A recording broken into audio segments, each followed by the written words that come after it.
Gloria a Dios.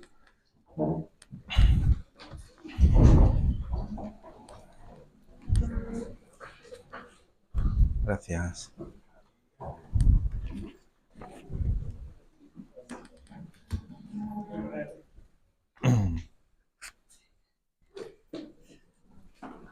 Gloria a Dios.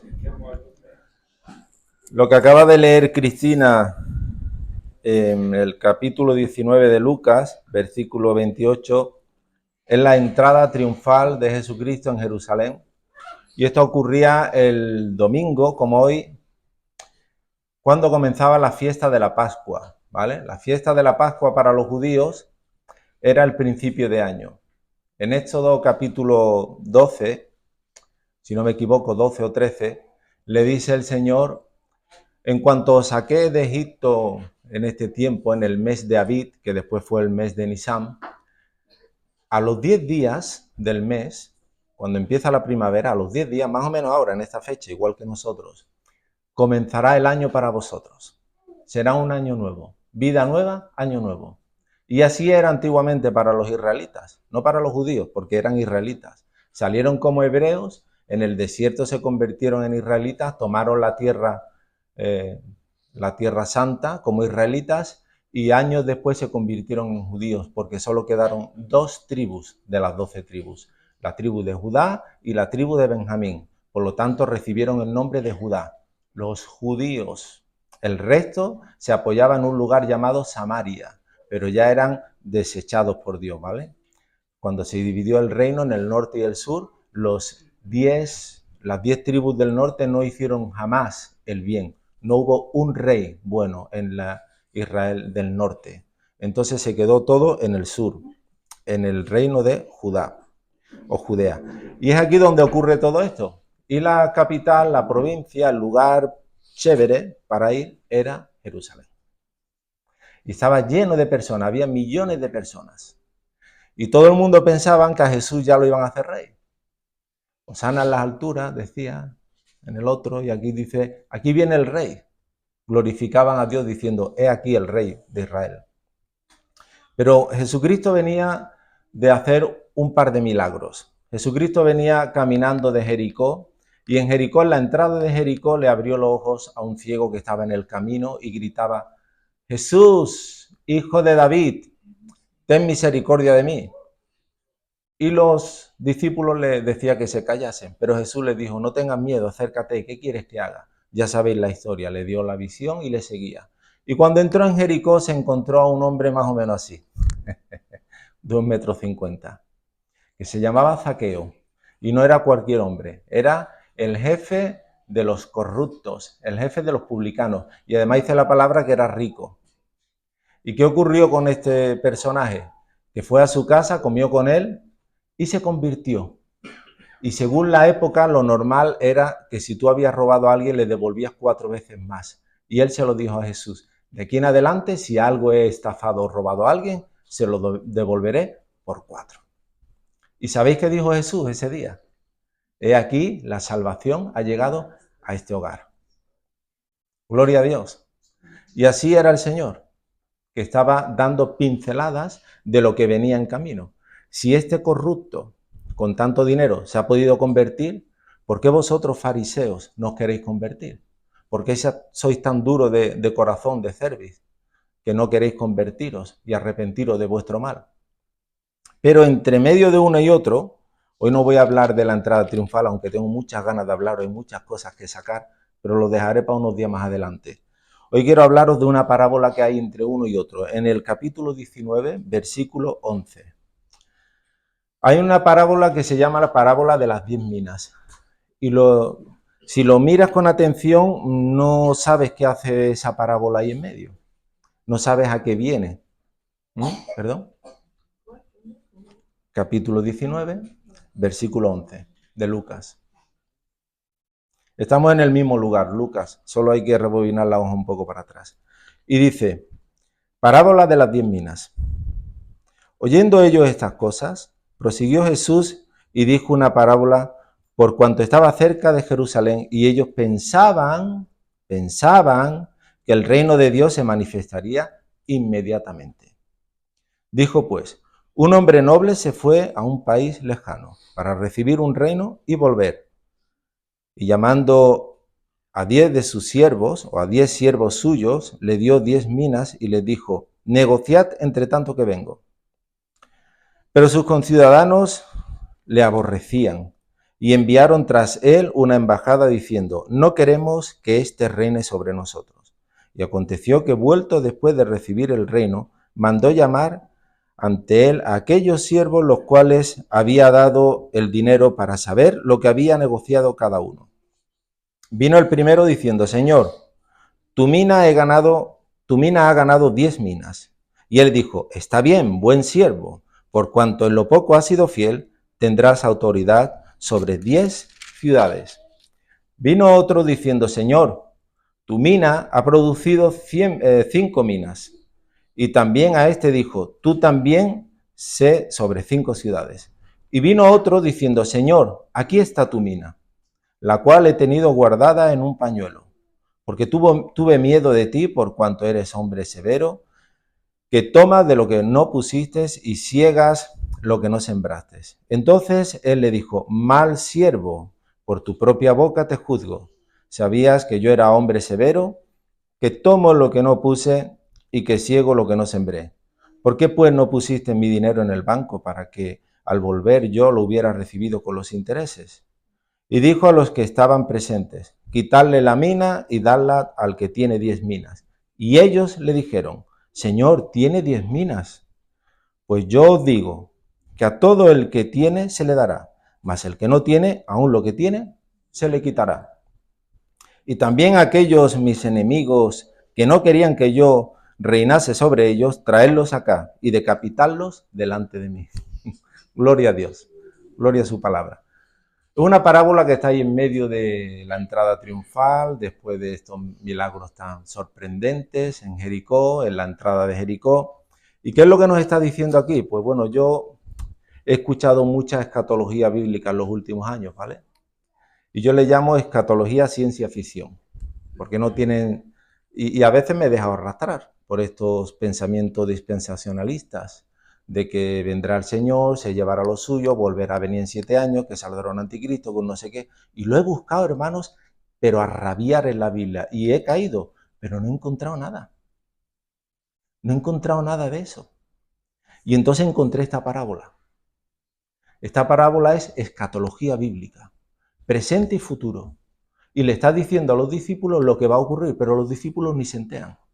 De hecho, llega a Jerusalén y siguen queriéndolo hacer rey. Y no se enteran que les ha dicho, un hombre noble se irá, lo harán rey, pero volverá. Es que no se enteran que el hombre noble, ¿quién es? Jesucristo. Y no lo van a hacer rey en este mundo, ¿a que no? Pero se fue, ¿para qué? Para que el Padre le diga, siéntate a mi diestra hasta que yo ponga a tus enemigos por estrado de tus pies. Creo que lo hemos cantado, el Salmo 110. Entonces, hermanos, estamos viendo algo muy interesante, que ellos, como ya he dicho antes, pensaban, creían, como todas las generaciones, todos nosotros creemos que Jesús va a venir esta generación, ¿a que sí? Todo el mundo ha pensado, Jesús vuelve. Y yo creo que no tardará mucho, porque como están las cosas con las guerras y demás, yo creo que Jesús vuelve ya. ¿Y qué dijo Jesús? Habrá guerra, habrá pestes, habrá terremotos, pero no será el fin, sino principio de dolores. Y yo estaba analizando también esto, hermanos, y yo creo que no va a ser después de ninguna guerra ni conflicto que estamos viendo, sino las consecuencias del conflicto va a dejar al mundo en pañales, sin los recursos naturales que necesitamos para vivir, sin los recursos alimenticios, y ahí vamos a caer de rodillas, y ahí es donde la gente va a buscar a Dios. Porque la guerra que pasa en Irán a nosotros no nos afecta, que no. Los perseguidos en África tampoco nos afecta a nosotros. Estamos aquí tan guapos, tan limpitos, todos comiditos, con un plan perfecto para esta semana, un plan de vida. Pensamos y hacemos planes como si el mundo no acabase nunca. Pero va a venir. Y no va a venir en forma de misiles quizás, pero va a venir en forma de necesidad. Y Jesús va a poner las cosas en su sitio y la gente va a tener que buscarlo. Eso es lo que yo creo sinceramente. Y estamos viendo aquí, poned atención conmigo, abrid vuestras Biblias, por favor, capítulo 19 de Lucas, versículo 12.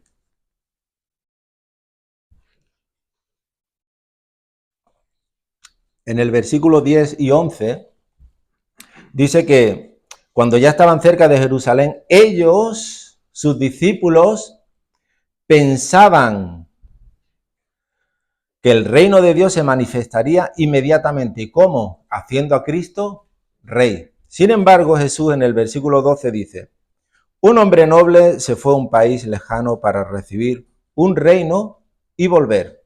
Y eso es lo que nosotros estamos esperando del Señor. Que así como se fue, dijeron los ángeles, ¿qué miráis, Galileos? Así como habéis visto que se va entre las nubes, así mismo volverá. Y eso es lo que nosotros estamos esperando, ¿sí o no? Eso lo tenemos claro. Y si alguien no lo tiene claro, no lo ha escuchado, se convirtió hace poco, o dice, espera, amigo, ¿esto qué es? Os lo voy a explicar. Jesucristo murió y estuvo 40 días, se levantó de entre los muertos y estuvo 40 días pareciéndose a sus discípulos. Y les decía y les hablaba cosas del reino. Y cuando ascendió, le dio mandatos. Id por el mundo, predicad el evangelio, haced discípulos y bautizadlos en el nombre del Padre y del Hijo y del Espíritu Santo. Y entonces el Señor empezó a ascender y una nube lo cubrió. Y dos ángeles se pusieron al lado de estas personas, de estos discípulos, y le dijeron, ¿qué miráis arriba? Así como se va, lo veréis volver. De la misma manera, se abrirán las nubes y veréis al Rey de Reyes y Señor de Señores. Y esta es nuestra esperanza. Esa es la cuarta columna del cristianismo. Esa es la columna del cristianismo que estamos esperando ahora mismo. La primera fue el nacimiento de Jesucristo. La segunda, ¿cuál fue? ¿Cuál fue la segunda? La resurrección de entre los muertos. ¿Sí o no? Bueno, perdón, la primera fue la crucifixión, la segunda, la muerte de Jesús y la resurrección.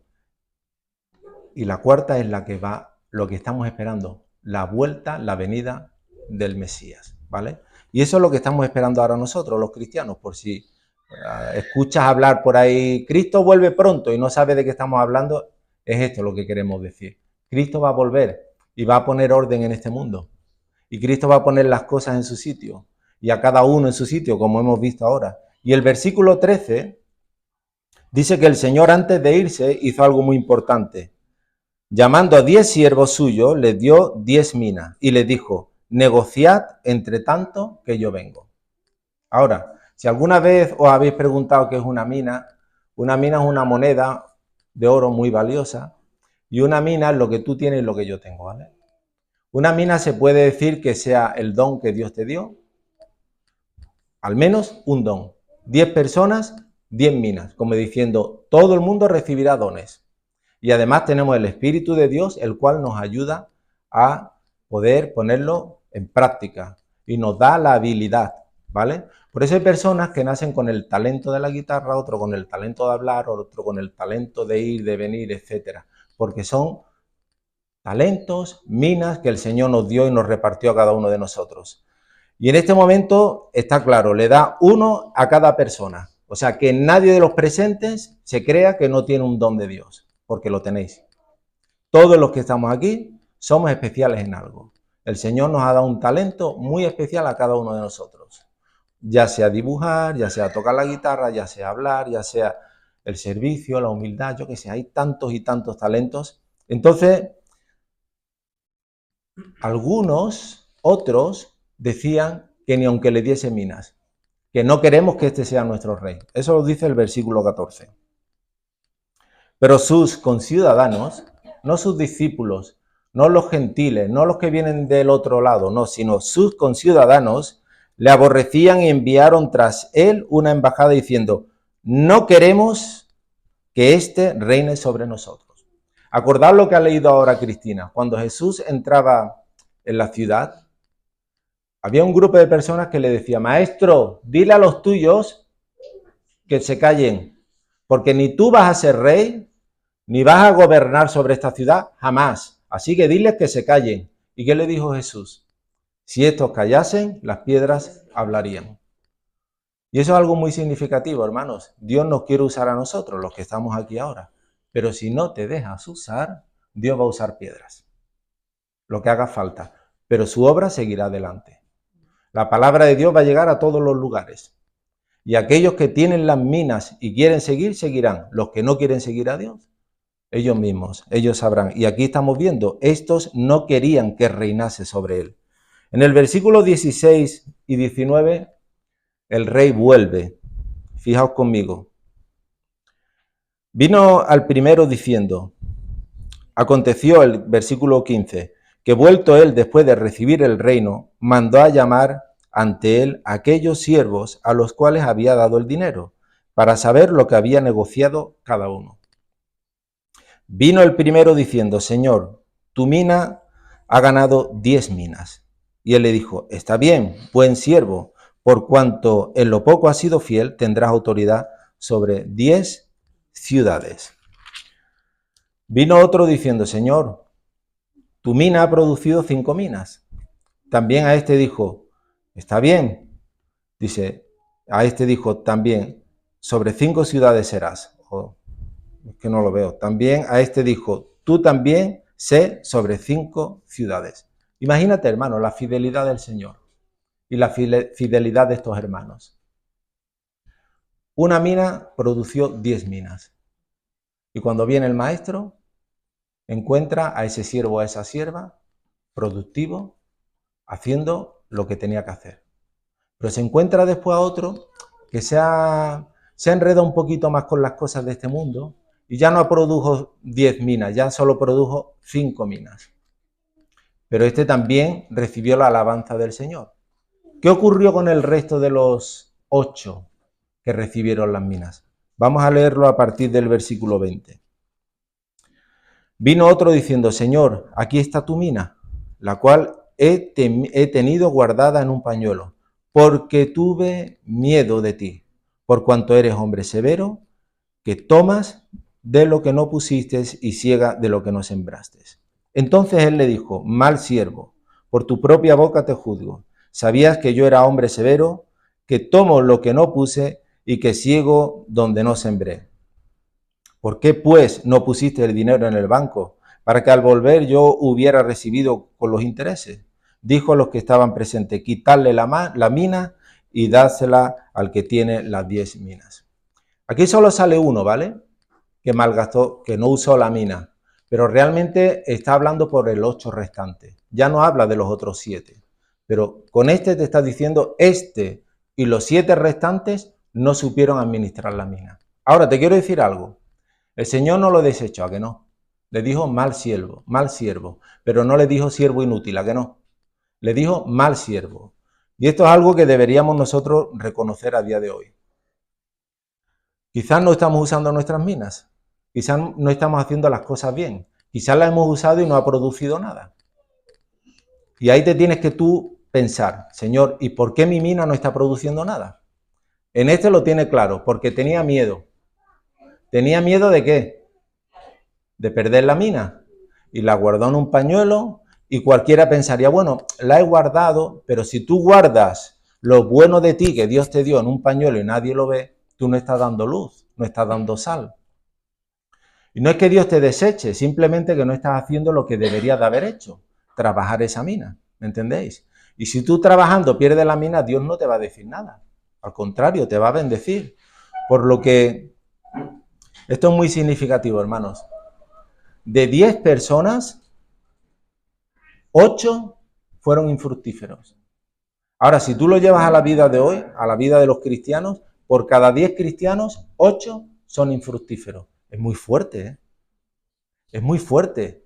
¿Y todo por qué? Porque están paralizados por el miedo. ¿El miedo a qué? El miedo a hacer el ridículo. El miedo a salir aquí delante a hablar. El miedo a compartir el evangelio con otras personas ahí fuera. Porque no estoy diciendo que todos seamos predicadores, todos seamos músicos o todos seamos lo que sea en la iglesia. Estoy diciendo que compartamos el evangelio con otras personas ahí fuera. Y hay gente que no sabe ni siquiera que eres evangélico. Ni siquiera lo saben. Y si es por tu forma de hablar o tu forma de vivir, menos todavía. Mejor es que callases. Hay personas que es mejor que callen. Porque cuando hablan, lo que están hablando y lo que son, no compagina. Hay gente que se entera, pero tú eres cristiano evangélico. ¿Tú? ¿Este? Y hay otros que dicen, a otras personas les dirán, se le notaba, es respetuoso, no le gusta mentir, no le gusta robar, etcétera. Y esto es lo que está hablando, hermanos. No está diciendo de que va a coger a estos 8 y los va a echar al infierno, no. Son sus hijos, pero les va a dar la reprimenda. ¿Por qué no confiaste en mí? ¿Por qué me tuviste miedo? Yo soy el Padre amoroso, yo soy tu Padre, tu Creador. Yo no quiero que me tengas miedo. Quiero que me respetes. Yo no quiero que mis hijos me teman. Aquí, ¿cuántos padres habemos? Nosotros no queremos que nuestros hijos nos teman. Queremos que nuestros hijos nos amen y nos obedezcan. Pero cuando no nos aman ni nos obedecen, sale lo peor de nosotros. Y ahí sí pueden temer. Ahí sí pueden temer. Pero hasta ese momento lo que nosotros queremos es lo mejor para ellos. Mientras que aquellos no querían saber nada del rey abiertamente, como dice Juan capítulo 1, versículo 9, a los suyos vino, mas los suyos no le recibieron, mas a todos los que le recibieron, a todos estos les dio potestad de ser, ¿qué? Hechos hijos de Dios, ¿vale? Hijos de Dios, es muy significativo. Pero sin embargo hay otros que ya son sus hijos, que les ha repartido minas, 2 de ellos han salido muy fructíferos, sin embargo los 8 restantes han salido, no se sabe nada. Si queréis que lo traiga a los discípulos hoy día, seguramente que si vosotros habéis escuchado lo que hicieron los discípulos después de que Cristo se fue, conoceréis muy poco por la Biblia. Se conoce de un tal Pedro, un tal Pablo, pero no estaba con Jesús, un tal Juan, Felipe un poco, pero de los demás no se sabe nada. No es que fuesen infructíferos, pero no se sabe nada. No tienen un evangelio, no escribieron una sola carta, algún Santiago hermano de Jesús por ahí. Judas habló un poquito por allí. Y así es posible que pase con nosotros. Pasaremos desapercibidos. Unos harán más, otros harán menos, pero la cuestión es no perder la mina, seguir trabajando, seguir buscando a Dios y que Él sea el que nos corrija, el que nos llame la atención y que Él sea el que nos anime también a usarlo. Y esto es un día en el cual nos anima. Nos anima a que no solo lo tengamos como rey, que está bien. Jesucristo es nuestro Señor, nuestro Rey, pero vamos a obedecerlo. Vamos a hacer algo más. Vamos a tener cuidado de la mina. Vamos a multiplicarla, vamos a traerla en manos del Señor. Los malos siervos se paralizan. No son inútiles, son malos. Y son infructíferos, porque temen a Dios. Y el miedo no viene de Dios. El miedo es la ausencia de Dios real o sentida en el individuo. Es posible que tú tengas miedo, pero también tienes el Espíritu de Dios. Y es porque hace tiempo que no te estás llenando de Dios y te vienen los miedos de este mundo. ¿Qué será de nosotros? ¿Qué pasará la guerra por aquí? ¿No pasará? ¿Qué será de mi familia? ¿Qué será de cuál? Y se te olvida lo que Jesucristo te dijo hace tiempo. Estate tranquilo que yo estoy contigo. Por cuanto has puesto tu confianza en mí, yo estaré contigo todos los días. Pero como no tenemos relación con el Señor, como no leemos la Biblia, como no venimos a congregarnos con los hermanos más que 1 hora a la semana, en 1 hora no se puede alimentar el espíritu, ¿lo sabías? En 1 hora a la semana es imposible que tu espíritu crezca. Y tú dices, sí, pero yo leo en casa, sí, pero no entiendes, eres como el etíope, lees pero no entiendes. Sin embargo, estamos en la casa de Dios, un grupito, una manada pequeña, como diría Jesús, y estamos leyendo y estamos viendo y estamos hablando y el Señor se está manifestando en boca de ella, en boca del otro, en boca de mí, en boca de aquel, y nos está hablando y estás creciendo y te estás enamorando de la obra de Dios. Te estás enamorando del Señor y de la obra y cada vez vas a más. Y el miedo desaparece. Y los paralizados por el miedo ahora se convierten en personas valientes, que ahora salen aquí delante a hablar de parte de Dios, que ahora salen a practicar sus instrumentos, que son valientes y valientas para el Señor, para salir y yo iré, Señor. Y van aquí y van allí y son el remanente que Dios ha escogido para cada lugar. Entonces dice Juan 14:21, el que me guarda, el que me ama, guardará mis... Vamos a leerlo, porque yo siempre lo digo al revés, o digo lo primero al final, o lo final a lo primero. Así que vamos a leerlo juntos y lo decimos bien. Juan 14, versículo 21. El que tiene mis mandamientos y los guarda, ese es el que me ama. El que me ama será amado por mi Padre, y yo le amaré y me manifestaré a él. Fijaos qué importante, ¿vale?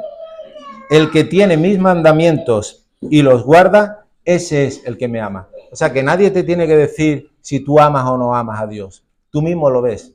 Si guardas los mandamientos del Señor, es porque el Señor es la prioridad en tu vida. ¿Sabes lo que a mí me da miedo, hermanos? A mí no me da miedo, bueno, me da un poco de algo el día que me presente delante de Dios. No me da miedo la muerte. Ya lo dije el otro día, firmaría por desnuncarme como el profeta Elí en un momento. Estoy dispuesto a lo que Dios quiera. Da igual, me da igual. No es ese miedo, ¿sabes? Si tengo miedo es de fallarle a Dios. Pero lo que a mí me da miedo, hermanos, es lo que hemos descubierto. Que de 10 siervos, 8 fueron infructíferos. Eso es lo que me da miedo, hermanos. Eso es lo que realmente da miedo. Si tú vas mirando en las iglesias alrededor del mundo y piensas, de 10 siervos, 8, según la Biblia, son infructíferos, porque nunca usaron sus dones, por miedo, por vergüenza, o porque es un padre severo y lo tuvieron como un Dios temeroso, severo, y todo lo contrario. Puede ser que sea severo cuando tiene que serlo, pero Dios es luz, Dios es amor. Dios quiere hacerte feliz. Dios no quiere que vivas con miedo. Dios no quiere que vivas escondiéndote, estoy haciendo las cosas mal, todo lo contrario. Lo que Dios quiere es que nos pongamos en sus manos. Y por eso en el versículo 24 le dice, quitadle la mina. Señor, pero quitadle la mina y se la dais al que tiene 10. Señor, pero ya tiene 10. Este fanfarrón ya tiene 10 minas.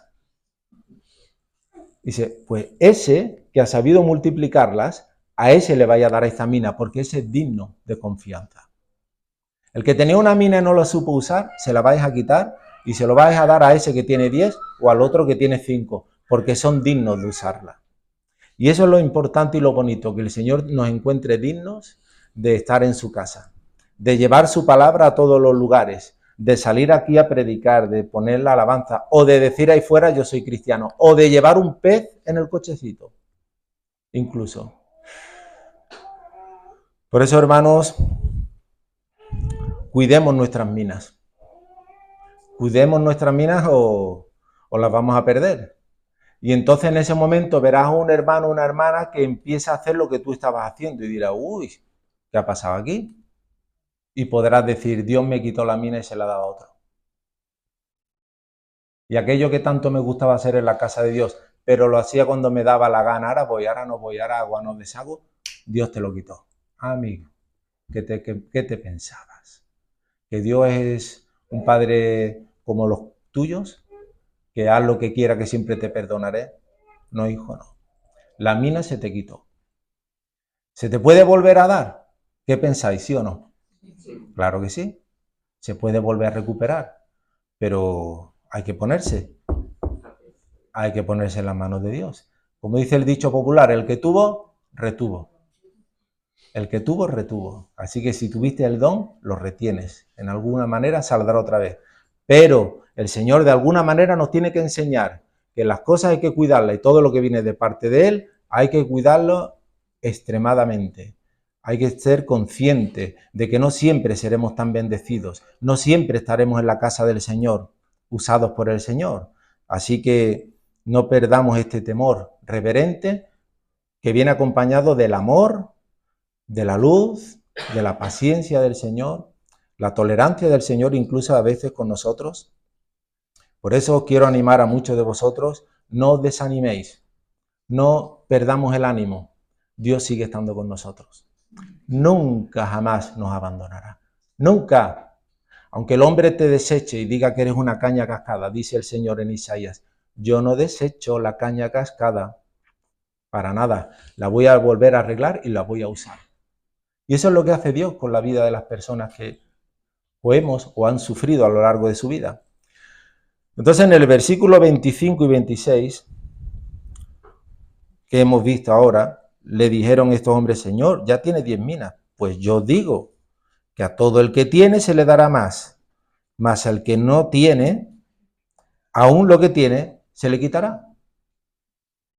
Y el versículo 27 dice: y también aquellos mis enemigos que no querían que yo reinase sobre ellos, traedlos acá y decapitarlos delante de mí. Ahora, si tú escuchas la ciencia ficción de los dispensacionalistas, dicen que la profecía de Daniel se rompió por la mitad y que ya se cumplió hasta Jesús X semanas y que una semana última se cumplirá en Apocalipsis y que Jesús vendrá a por su pueblo. ¿Sí o no? ¿Lo habéis escuchado esto o no?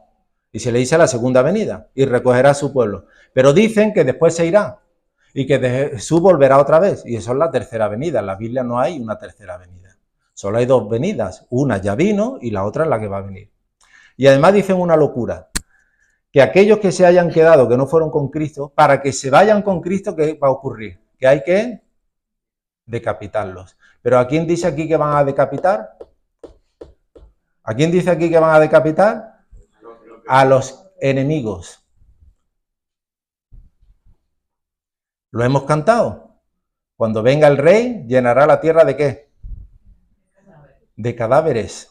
Y no le gusta eso a la gente escucharlo en el Salmo 110. Pero cuando venga el rey, llenará la tierra de cadáveres. Decapitados. Muy fuerte, sí, es fuerte, pero no quisieron creer. Pero no es que no quieran creer, es que hicieron mucho daño. Mataron al rey, al autor de la vida. Mataron a nuestros hermanos. Y algunos dicen que el último tiempo, cuando venga en el último tiempo, acontecerá todo eso. Y la Biblia dice en Hechos de los Apóstoles, capítulo 3, en el primer discurso de Pedro, dice: ya estamos en los últimos tiempos. Porque hubo un Antiguo Testamento y un Nuevo Testamento, un antiguo tiempo y un nuevo tiempo, un antiguo pacto y un nuevo pacto. Y los antiguos tiempos, los últimos tiempos, son desde que Jesús murió en la cruz. Y si no, te echa la mirada al primer siglo, donde los discípulos fueron perseguidos, atormentados, aserrados, asesinados, perseguidos por todos los lugares. ¿Es eso o no es eso una persecución? ¿Es eso o no es eso una tribulación? Nosotros no vamos a ser aserrados como ellos fueron, ni perseguidos. Y la gran persecución con el emperador Nerón, ahí mataron a multitud de hermanos y hermanas, pero a muchos, muchísimos. Le llamaban el bestia a Nerón, de lo bestia que era. Le echó la culpa a los judíos, a los cristianos, cuando fue él el que quemó Roma. Y a partir de ahí, hermanos, se han inventado unas cosas muy raras que ya os digo yo, que lo he estudiado en la Biblia mucho tiempo y me he sacado los ojos buscándolo y no aparece por ningún sitio la segunda y tercera venida de Cristo como la predican por ahí. Solo hay una segunda venida y lo está hablando Cristo aquí. Y si queréis saber de escatología bíblica, está aquí. Además, voy a romper un poco más el esquema. O aquí o me lincháis o salimos todos aprendidos.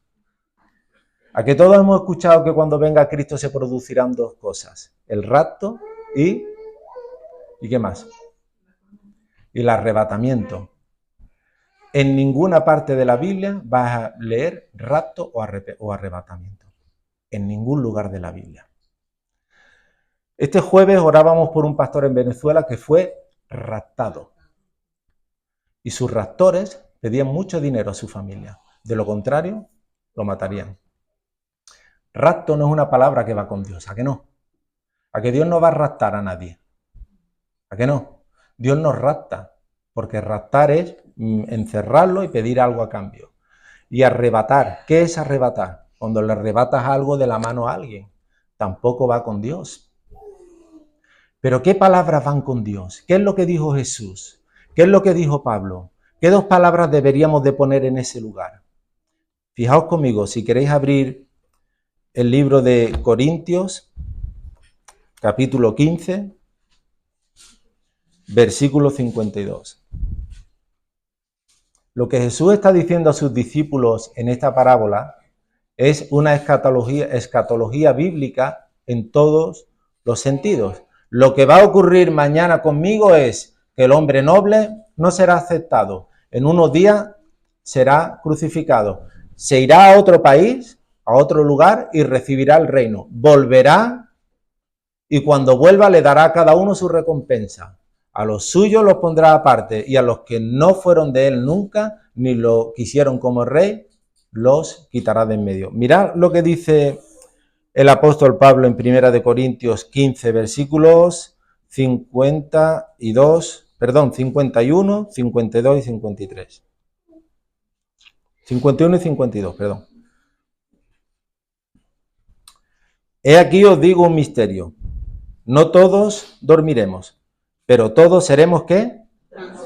Acordaos de esta palabra, ¿vale? No todos dormiremos, pero todos seremos transformados, vivos y muertos, ¿vale? En un momento, en un abrir y cerrar de ojos, a la final trompeta, porque se tocará la trompeta, y los muertos serán resucitados incorruptibles, y nosotros seremos... Esa es la palabra. Esa es la palabra, una de las palabras. Seremos transformados. Y eso lo hemos predicado varias veces, que nosotros conocemos a Cristo en nuestra forma humana tan débil, como un gusano que se va arrastrando, como una oruga, ¿no? Un gusano se va arrastrando y va comiendo hojas. Pero llega un momento en el cual reconocemos a Cristo y estamos en esa crisálida, a punto de salir, y cuando venga Cristo nos transformará y seremos una nueva criatura.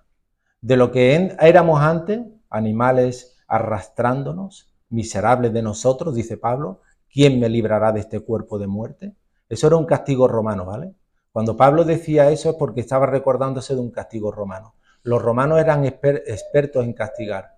Los romanos cogían a muchos, y entre ellos hermanos nuestros, y los ataban, atados a un cuerpo muerto. Así que el cuerpo muerto se podría, empezaban los gusanos a comerse al muerto y después iban por el vivo. Y eso era un castigo de los romanos. Y por eso decía Pablo, ¿quién me librará de este cuerpo de muerte? ¿Vale? Entonces, seremos como, otra vez, que nos quede claro, transformados. ¿Y qué es lo que dice Jesús de este tema? Vamos a ver el Evangelio de Juan, capítulo 14.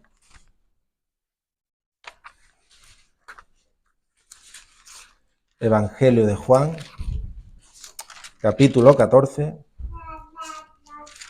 versículos 1, 2 y 3. Hermanos, lo que os estoy compartiendo hoy me gustaría que lo apuntaseis, escuchaseis la palabra otra vez y busquéis en casa. No seamos tan ignorantes de escuchar a cualquiera en internet, no seas tan bobo. Yo he sido bobo y he escuchado a cualquiera hasta que entré en la Biblia. Y la Biblia no habla de esas tonterías que nos ha metido en la cabeza. La Biblia es clara. Jesús vendrá una sola vez. Así como se fue, volverá una sola vez. No necesita volver 2 veces más. Una sola vez para llevarse a su pueblo o para transformar a su pueblo. Dice así, no se turbe vuestro corazón. ¿Creéis en Dios? Creed también en mí, dice Jesús. En la casa de mi Padre muchas moradas hay. Si así no fuera, no lo hubiera dicho. Voy pues a preparar lugar para vosotros. Y si me fuere, os prepararé lugar y vendré otra vez. ¿Y qué dice? Os tomaré, no os arrebataré. Os tomaré. ¿A qué suena mejor tomar que arrebatar? Os tomaré a mí mismo para que donde yo estoy, vosotros también estéis. Aquí nadie va a arrastrar a nadie, ni nadie va a arrebatar a nadie, sino que nos va a transformar en seres extraordinarios y nos va a tomar con su mano, como el que toma la mano y acompaña al sitio donde quiere vernos. Leamos la palabra de Dios, hermanos. Leamos la Biblia. Sigamos las instrucciones que Dios nos ha dejado. Desechemos lo que hemos escuchado allí o allá o acá o incluso aquí, en nosotros. Busca en la palabra qué es lo que dice. Y el Señor es claro. Vosotros, dice, creéis que el reino está cerca y que me vais a ser rey. Pero no es así, os lo estoy diciendo. El hombre noble se fue y no lo querían y se fue. Y recibiendo el reino va a volver. y le va a dar a cada uno la recompensa por lo que hizo. Y en ese momento, en esa misma venida, también va a quitar de en medio a los que no quisieron seguirle. Y esa es la muerte primera. Y después viene la muerte segunda. ¿Vale? Otro debate abierto con la muerte segunda, que ya seguiremos en algún momento. Pero acuérdate de esto, hermanos, cuando estés leyendo en casa esta entrada triunfal a Jerusalén, que Cristo un poquito antes habló de todo lo que le iba a ocurrir, de todo lo que iba a suceder, pero los discípulos no entendieron. Y quizás nosotros, escuchando la palabra de Dios, tampoco entendamos. Quizás Dios te está hablando hoy, esta mañana, pero tu corazón está un poquito cerrado y estás encabezonado en que no es así, en que será así, en que será son. Relájate, entra en la palabra de Dios, estúdiala y ella te va a convencer. Porque muchos de nosotros hemos acabado en una situación indeseable por no escuchar a Dios. Y yo también. Muchos de nosotros hemos acabado en situaciones indeseables por no escuchar a Dios ni a los que Dios envió. Y no hemos entendido las señales. Pero ahora el Señor es claro. El Señor te quiere, el Señor te ama, el Señor te quiere restaurar, te quiere devolver la mina que se te quitó. El Señor quiere que estés en sus filas.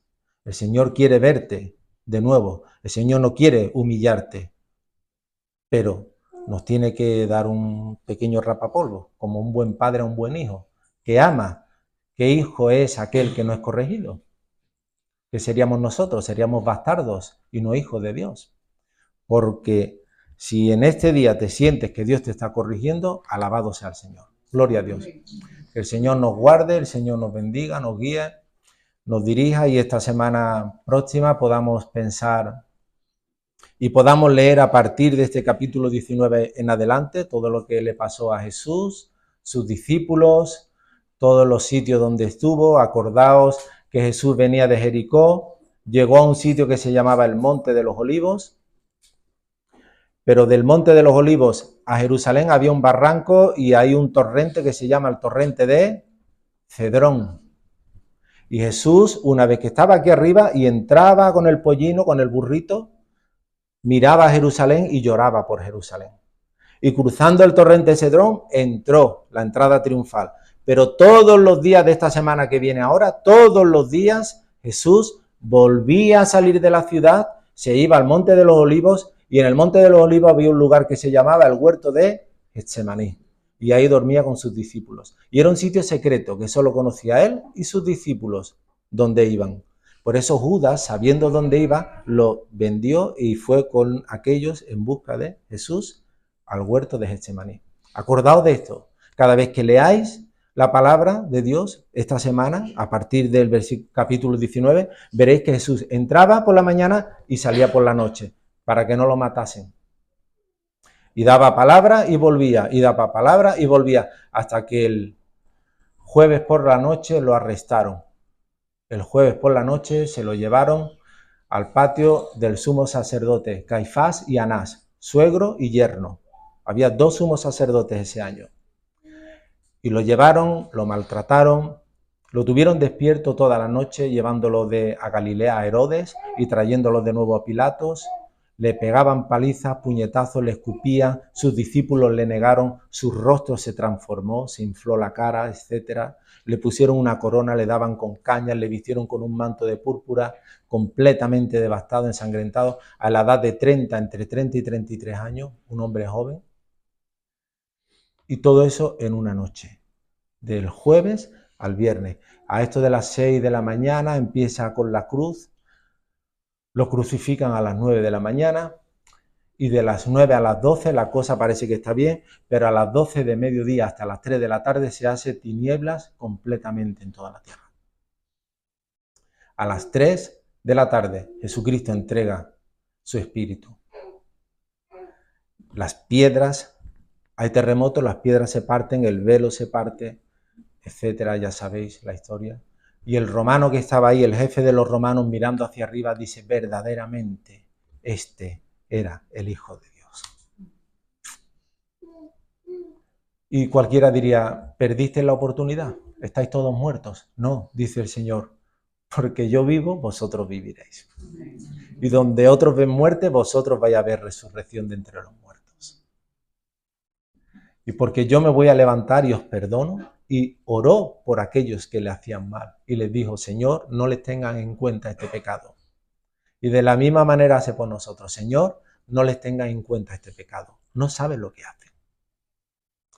Que el Señor nos bendiga, nos guarde y esta semana pueda ser una semana intensa para nosotros, ¿verdad que sí? A la vez que alegres, pero también entristecidos por lo que hicieron con nuestro Señor. Que seamos buenos siervos delante del Señor. Aleluya, gloria a Dios. Padre bueno, muchísimas gracias por tu palabra que nos alumbra, que nos guarda, que nos ayuda, que nos guía, que nos corrige también, bendito Padre. Y tenemos, Señor, tanta necesidad de ser corregidos, Padre. Estamos tan necesitados, Padre, de esta corrección, de ser guiados por ti, Señor. De reconocer, Padre, que hemos hecho las cosas a nuestra manera, bendito Dios, en mucho tiempo de nuestra vida. Pero ahora, Señor, es un tiempo de ponernos en tus manos, Señor, y escucharte a ti, Padre. Dejar aparte nuestros pensamientos, nuestros deseos, aquello que nos gustaría a nosotros. Ahora es tiempo de escucharte a ti, Señor, y poner atención. Muchísimas gracias por todo lo que nos das, por todo lo que nos quitas. Bendice a todos mis hermanos y hermanas aquí presentes, sus familias, que todo lo ponemos en tus manos. En el nombre de Jesús. Amén. Gloria a Dios.